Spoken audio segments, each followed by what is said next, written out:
नमस्कार बच्चों, कैसे हैं आप सब। आशा करती हूँ आप सभी अच्छे होंगे, स्वस्थ होंगे, खुश होंगे और अपनी पढ़ाई भी अच्छे से कर रहे होंगे। तो जैसा कि आप सभी जानते हैं, मैं हूँ आपकी हिंदी की अध्यापिका और मैं स्वागत करती हूँ आप सभी का आईसीटी वर्चुअल क्लासरूम में।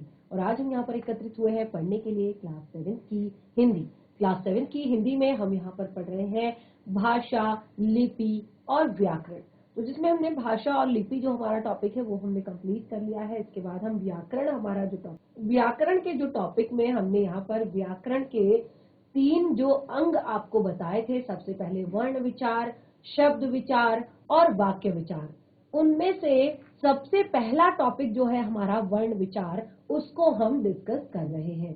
तो देखिए, जो हमारा टॉपिक है वर्ण विचार, इसमें मैंने यहाँ पर काफी सारी चीजें आपको पढ़ाई थी जो लास्ट सेशन में हमने नोट डाउन भी की थी अपनी कॉपी में। तो सबसे पहले वर्ण विचार में हमने यहाँ पर बताया कि वर्ण क्या है, वर्ण किसे कहते हैं। तो वर्ण भाषा की सबसे छोटी इकाई है जिसके और टुकड़े नहीं किए जा सकते हैं।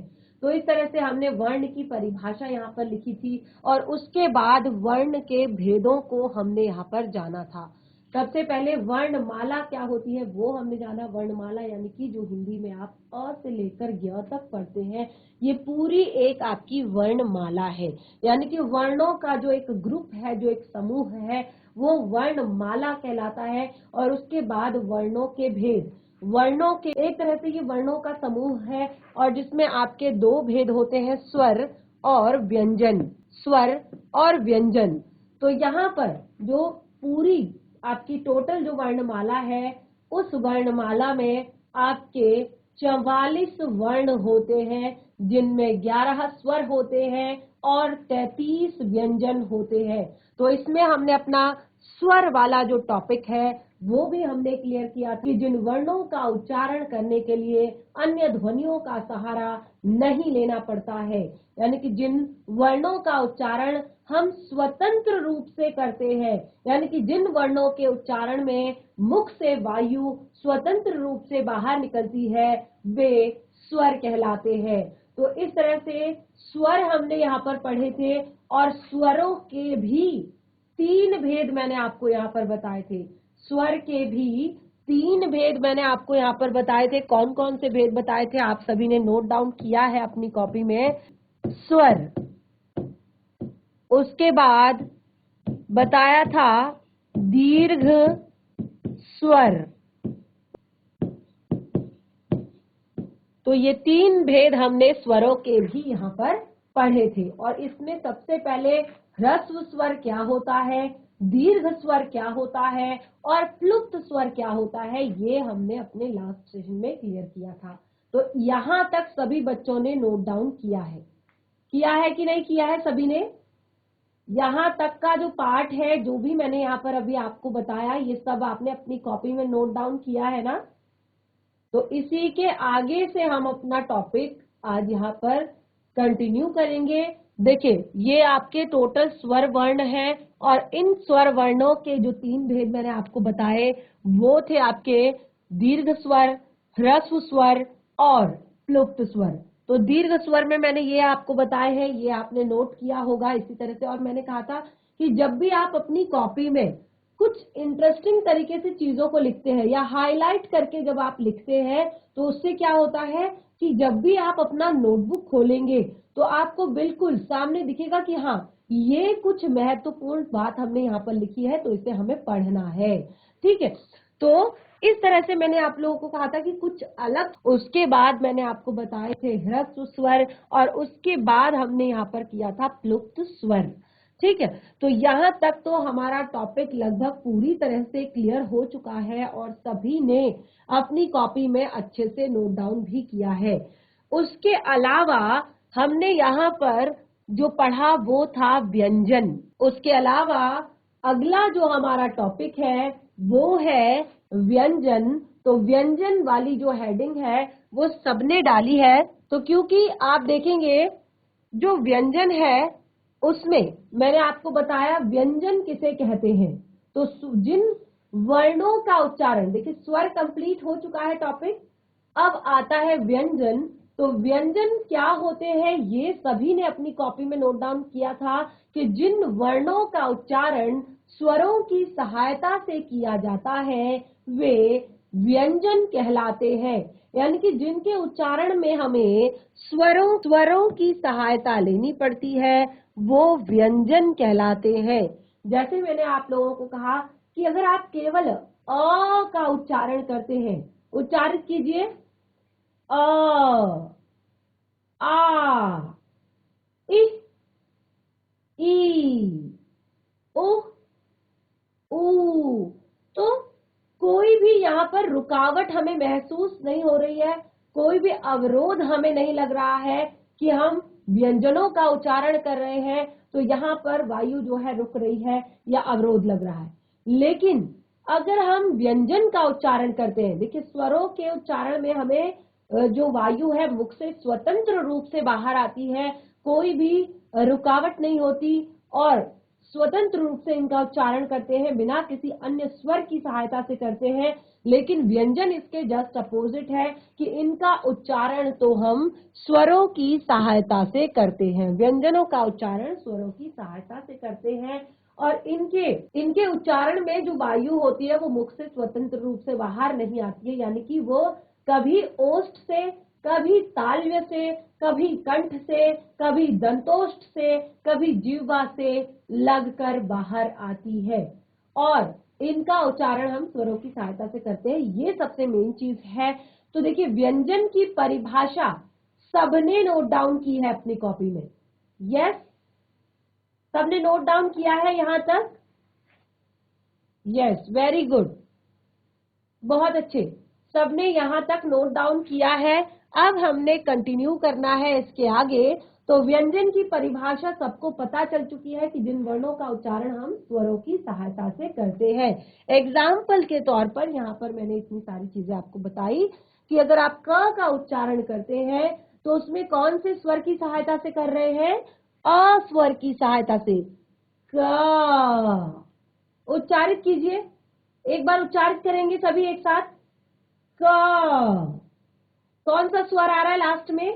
अ का स्वर आ रहा है। इसी तरह से ख, इसी तरह से ग, इसी तरह से घ, इसी तरह से च। ठीक है, और आपने देखा होगा कि जब हम स्वरों की मात्राएं, ये भी आपका एक बहुत महत्वपूर्ण टॉपिक है, स्वरों की मात्राएं।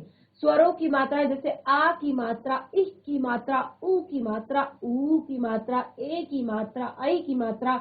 तो ये सारी चीजें आप छोटी क्लासेस में 1-2 में बहुत अच्छे से पढ़ते हुए आते हैं। लेकिन कुछ ऐसे टॉपिक्स होते हैं, जैसे मैंने यहाँ पर आपको बताया कि क जो है उसमें अगर आ जोड़ेंगे तो वो हो जाएगा का, क में अगर इ जोड़ेंगे तो वो हो जाएगा कि, ख में अगर ई जोड़ेंगे तो वो हो जाएगा खी।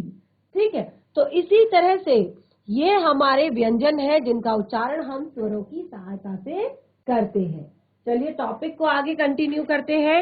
उसके बाद आते हैं आपके उच्चारण के आधार पर व्यंजनों के भेद।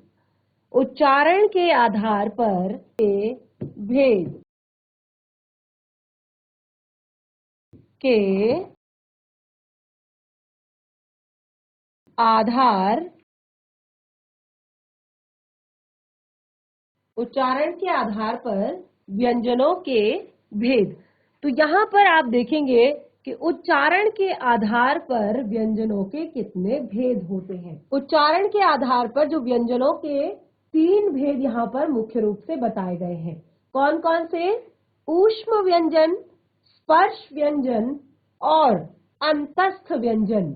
ठीक है, आप इसको पढ़ेंगे, स्पर्श व्यंजन, अंतस्थ व्यंजन या ऊष्म व्यंजन। तो ये उच्चारण के आधार पर, तो इसको बिल्कुल इसी तरह से लिखेंगे आप, व्यंजन के भेद, और उसके बाद आप इस तरह से लिखेंगे। क्यों लिखेंगे? क्योंकि मैंने आपको बताया कि जब भी आप कुछ अलग तरीके से लिखेंगे या कुछ आप हाईलाइट करके लिखेंगे तो उससे क्या होगा, उससे जब भी आप अपनी नोटबुक खोलेंगे तो सबसे पहले आपको दिखाई देगा कि हाँ यहाँ पर कुछ महत्वपूर्ण चीज हमने लिखी है और वो हमने याद करनी है। तो ये नोट डाउन करेंगे साथ साथ व्यंजनों के भेद। सबसे पहले यहाँ पर बताया स्पर्श व्यंजन, अंतस्थ व्यंजन, उसके बाद ऊष्म व्यंजन। तो देखिए क्या होता है स्पर्श व्यंजन, किसे कहते हैं ऊष्म व्यंजन, किसे कहते हैं अंतस्थ व्यंजन, ये हम यहाँ पर पढ़ेंगे। जिस प्रकार से हमने स्वरों के भेद यहाँ पर पढ़े हैं, उसी प्रकार से हम व्यंजन के भेद भी यहाँ पर पढ़ेंगे। तो चलिए सबसे पहले बात करते हैं स्पर्श व्यंजन की। सबसे पहले बात करेंगे स्पर्श व्यंजन की। तो स्पर्श व्यंजन के लिए देखिए यहाँ पर क्या पंक्ति लिखी हुई है, और मैं देख पा रही हूँ कि बच्चे नोट डाउन नहीं कर रहे हैं। काफी सारे बच्चे हैं जो नोट डाउन नहीं कर रहे हैं। तो बच्चे नोट डाउन हाथ के हाथ करते रहे, क्योंकि जब भी नेक्स्ट सेशन में मैं आप लोगों से पूछती हूँ तो आप लोगों के पास बिल्कुल भी कोई जवाब देने के लिए कुछ भी नहीं होता, क्योंकि ना तो आप उसको घर जाकर रिवाइज करते हैं, और ये कुछ ऐसे टॉपिक्स होते हैं जो जैसे जैसे आपकी क्लास बढ़ती जाती है आप इनको भूलते जाते हैं। ये टॉपिक्स बहुत ज्यादा महत्वपूर्ण होते हैं, एक महत्वपूर्ण कड़ी होती है आपके हिंदी की, क्योंकि हिंदी में हमने शुरुआत में ही पढ़ा था कि क्या होता है वर्ण विचार। किसे कहते हैं वर्ण विचार, जिसमें हम वर्णों की आकृति, वर्णों का आकार, वर्णों की बनावट, उनके उच्चारण आदि पर उच्चारण आदि का एक तरह से हम यहाँ पर ध्यान रखते हैं, उसको हम समझते हैं कि कैसे हमें इनका उच्चारण करना है। तो कुछ गलतियां जो है अगर हम बचपन में कर लेते हैं तो इस तरह की, तो वो फिर हमसे छूटती नहीं है। हम बिल्कुल उच्चारण फिर गलत करते हैं, हम लिखते गलत है। तो इसके लिए आपको इन सभी चीजों को ध्यान से पढ़ना होगा और नोट डाउन भी आपने करना होगा। क से म तक के 25 व्यंजन स्पर्शी होते हैं, यानी कि क वर्ग से लेकर म वर्ग तक के जितने भी व्यंजन होते हैं वो क्या होते हैं, स्पर्शी होते हैं। और यहाँ पर अभी अभी मैंने आप लोगों को दिखाई थी वर्णमाला, ठीक है। तो उस वर्णमाला के आधार पर आप देख सकते हैं क से म तक, ये है आपका क वर्ग, ये है आपका च वर्ग, ये है आपका ट वर्ग, ये है आपका त वर्ग, और ये है आपका प वर्ग। क से म तक, यानी कि ये जो होते हैं क से म तक, ये 25 व्यंजन स्पर्श व्यंजन कहलाते हैं। ये जो 25 व्यंजन होते हैं ये स्पर्श व्यंजन कहलाते हैं। तो इसको आप ऐसे भी लिख सकते हैं कि क वर्ग से लेकर प वर्ग तक के जितने भी व्यंजन होते हैं वो आपके स्पर्श व्यंजन कहलाते हैं। अब देखिए स्पर्श व्यंजन होता क्या है, ठीक है। स्पर्श व्यंजन कहलाते हैं तो मैंने क्या दिया कि क से म तक के जितने भी आपके व्यंजन होते हैं ये स्पर्शी होते हैं, इसीलिए इन्हें स्पर्श व्यंजन कहा जाता है। स्पर्श व्यंजन होते क्या है, क्यों कहते हैं इन्हें स्पर्श व्यंजन, ये भी जानना जरूरी है। तो इसके लिए मैं अभी आपको यहाँ पर नोट करवाऊंगी सारी चीजें। उससे पहले दूसरा हम यहाँ पर देख लेते हैं अंतस्थ व्यंजन। अंतस्थ व्यंजन क्या होते हैं, इन व्यंजनों के उच्चारण में जीवा पूरी तरह से उच्चारण अवयवों को स्पर्श नहीं करती है। अब देखिए स्पर्श व्यंजन में तो स्पर्श हो रहा है, इसीलिए उसको स्पर्श व्यंजन कहा है। और इसमें भी जो आपके अलग अलग जो आपके वर्ग मैंने बताए हैं, तो कुछ वर्ग जो होते हैं आपके कंठ से उच्चारित होते हैं, कुछ आपके तालव्य से उच्चारित होते हैं, कुछ ओष्ठ से उच्चारित होते हैं, कुछ दंतोष्ठ से उच्चारित होते हैं। तो ये पूरा आपका एक तरह से बहुत बड़ा आपका ये टॉपिक है। तो उससे पहले हम अंतस्थ व्यंजनों को जान लेते हैं कि इन व्यंजनों का उच्चारण में जीवा पूरी तरह से अवयवों को स्पर्श नहीं करती है। जैसे य, र, ल, व, य, र, ल, व, यानी कि ये संख्या में 4 होते हैं। ये संख्या में 4 होते हैं अंतस्थ व्यंजन। देखिए जो स्पर्श व्यंजन होते हैं उनको हमने कितना बताया, 25। 25 जो होते हैं वो स्पर्श व्यंजन होते हैं क वर्ग से लेकर प वर्ग तक, और उसके बाद जो अंतस्थ व्यंजन होते हैं वो ये 4 होते हैं, और इसमें भी मैं आपको कुछ चीजें हैं जो आगे एक्सप्लेन करूंगी। उसके बाद आता है ऊष्म व्यंजन। ऊष्म व्यंजन, अब देखिए नाम को भी थोड़ा सा ध्यान से सुनना है, सारी चीजें रटनी नहीं है, थोड़ा सा समझना भी है चीजों को। ऊष्म व्यंजन, ऊष्म का क्या अर्थ होता है? ऊष्मा, ऊष्मा यानी कि गर्माहट, गर्मी, ठीक है। तो जिन व्यंजनों को बोलने में विशेष जोर लगाना पड़ता है, जिन व्यंजनों को बोलने में विशेष जोर लगाना पड़ता है, अभी देखिए मैंने क्या बोला यहाँ पर, विशेष जोर लगाना पड़ता है, शेष जोर लगाना पड़ता है। तो कुछ जो व्यंजन है जिनके उच्चारण में हम क्या करते हैं, विशेष तौर पर एफर्ट्स लगाते हैं, जोर लगाते हैं, जैसे श, शेर, क्या हो रहा है, एकदम बिल्कुल गले से जोर लगा रहे हैं, और उससे क्या हो रहा है, थोड़ा सा गर्माहट सी, एक ऊष्मा सी निकल रही है उच्चारण में। उच्चारित कीजिए, ह, उच्चारित कीजिए सभी, हाँ, फील हो रहा है, गले से हम उच्चारित कर रहे हैं और ऊपर से क्या हो रहा है, थोड़ा सा ऊष्मा सी आ रही है, इसीलिए ये इन्हें कहते हैं ऊष्म व्यंजन।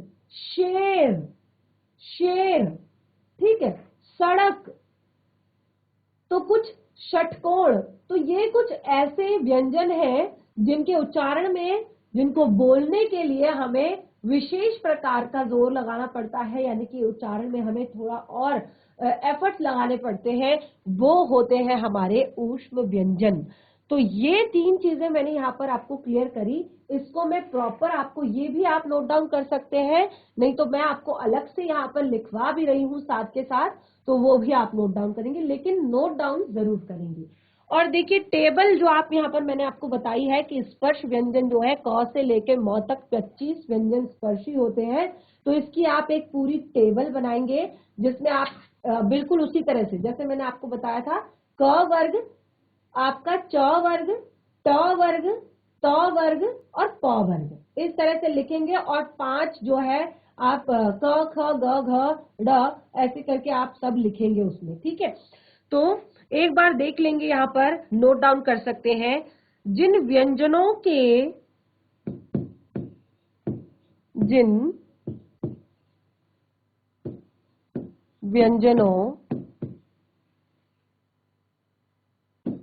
का उच्चारण, जिन व्यंजनों का उच्चारण करते समय वायु,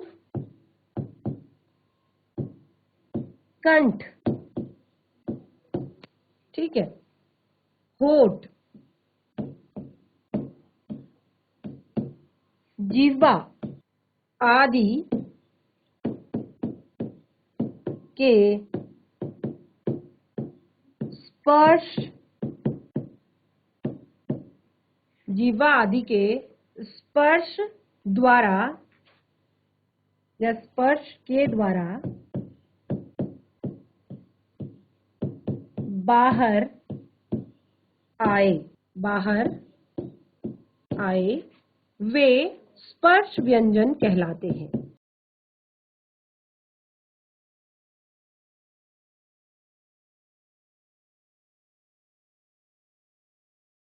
वे स्पर्श व्यंजन कहलाते हैं। तो इस तरह से आप इसको नोट कर सकते हैं, जिन व्यंजनों का उच्चारण करते समय जो वायु होती है, कंठ, ओठ, जीवा आदि को स्पर्श करते हुए बाहर आती है, ठीक है, इसीलिए उन्हें स्पर्श व्यंजन कहते हैं। तो ये आपने लिखा, और इसके लिए मैंने यहाँ पर आपको बताया कि प्रत्येक जो स्पर्श व्यंजन होता है उसमें 5 वर्ण होते हैं, प्रत्येक स्पर्श व्यंजन के 5 वर्ग हैं, जैसे मैंने आपको बताया, क वर्ग, उसके बाद आता है आपका च वर्ग, उसके बाद ट वर्ग, त वर्ग और प वर्ग,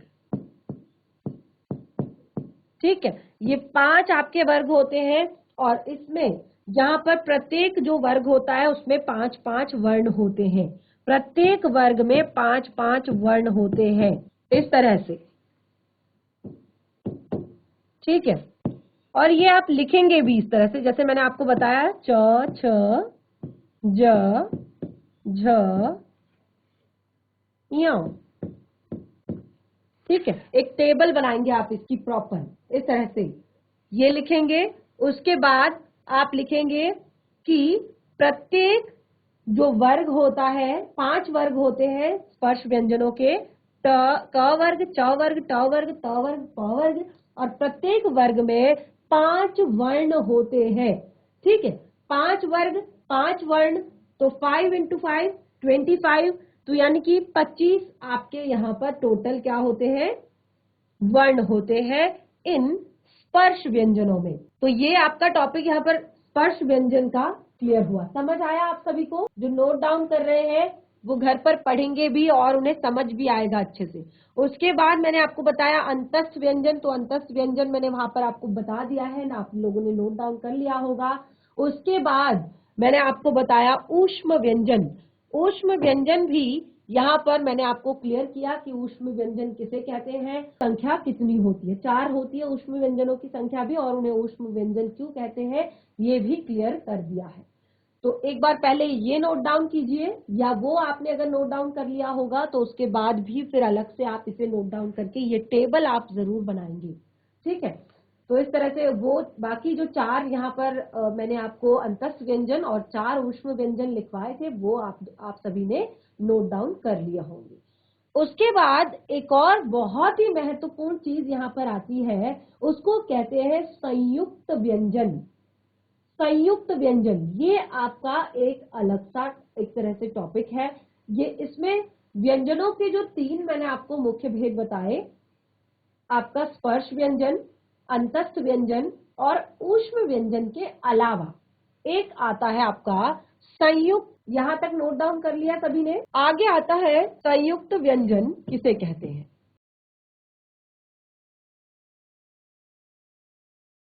देखिए व्यंजन तो आप सभी को पता है, ठीक है, व्यंजन क्या होता है। अब व्यंजन आप सभी को क्लियर हो गया कि जिनका उच्चारण हम स्वरों की सहायता से करते हैं, जिनके उच्चारण में वायु मुख से स्वतंत्र रूप से बाहर नहीं निकलती है, क्योंकि वो क्या करती है, स्पर्श करती है, ठीक है। और कुछ अंतस्थ होते हैं, कुछ एक तरह से आपके ऊष्म होते हैं। तो व्यंजन तो क्लियर हो गए, लेकिन ये संयुक्त व्यंजन क्या है, जब एक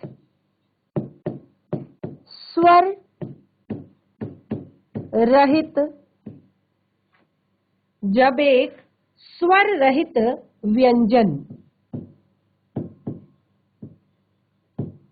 जब एक स्वर रहित व्यंजन, अब देखिए स्वर रहित व्यंजन क्या होगा, स्वर रहित व्यंजन यानी कि जो बिना स्वर का हो, ठीक है। जब एक स्वर रहित व्यंजन दूसरे स्वर युक्त व्यंजन, दूसरे स्वर युक्त व्यंजन के साथ मिलकर, क्योंकि संयुक्त का अर्थ ही होता है मिलाना, संयुक्त करना, ठीक है। तो संयुक्त का अर्थ ही है मिलाना, और व्यंजन की बात हो रही है, संयुक्त व्यंजन यानी कि 2 व्यंजनों को मिलाना। लेकिन कैसे, जब एक स्वर रहित व्यंजन दूसरे स्वरयुक्त व्यंजन के साथ मिलकर एक नया व्यंजन बनाते हैं,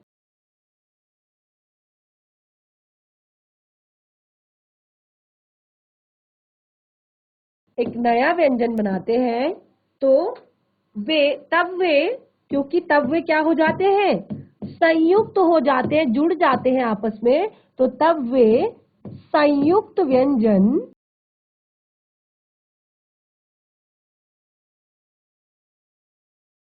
कहलाते,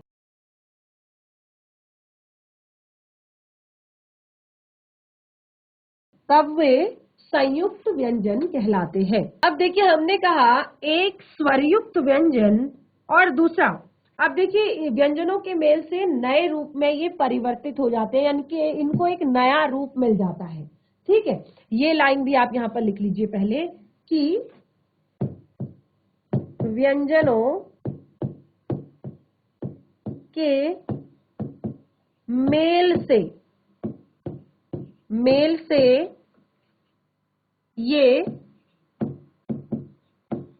नए रूप में, यानी कि एक नया ही रूप बनाते हैं, नए रूप में परिवर्तित हो जाते हैं, नए रूप में परिवर्तित हो जाते हैं।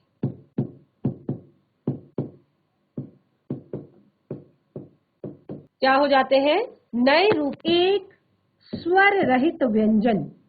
ठीक है, अब ये एक स्वर रहित व्यंजन है। क इस तरह से जब हम लिखते हैं तो ये क्या है? स्वर रहित व्यंजन। जब मैं इसको इस तरह से लिख दूंगी तो ये हो जाएगा आपका स्वरयुक्त व्यंजन। ठीक है, जब मैं इस वाले क को इस तरह से लिखूंगी तो ये है आपका स्वरयुक्त व्यंजन। तो जब भी कहीं पर आपको आधा म यूज करना होता है, आधा द यूज करना होता है, तो आप क्या करते हैं? तो ये है आपका कि जब एक स्वर रहित व्यंजन, एक स्वर युक्त व्यंजन, आप देखिए ध्यान से देखिएगा, ये स्वर रहित व्यंजन है इसीलिए हमने ये इस तरह से लिखा है। ये स्वर युक्त व्यंजन है और इसीलिए हमने इसको ऐसे लिखा है। तो इन दोनों का जब मेल होगा क और श का, तो ये बनेगा कक्ष, क्ष, क्ष। तो इसके एग्जाम्पल क्या होंगे? जैसे कक्ष, पक्षी, क्षी। ठीक है, कक्ष। इसी तरह से त स्वर रहित व्यंजन और र स्वरयुक्त व्यंजन, तो क्या बनेगा? त्र। स्वर रहित व्यंजन और स्वरयुक्त व्यंजन दोनों ने मिलकर बनाया त्र। ठीक है, तो क्या बनेगा? जैसे एग्जाम्पल पत्र, ठीक है, या नेत्र।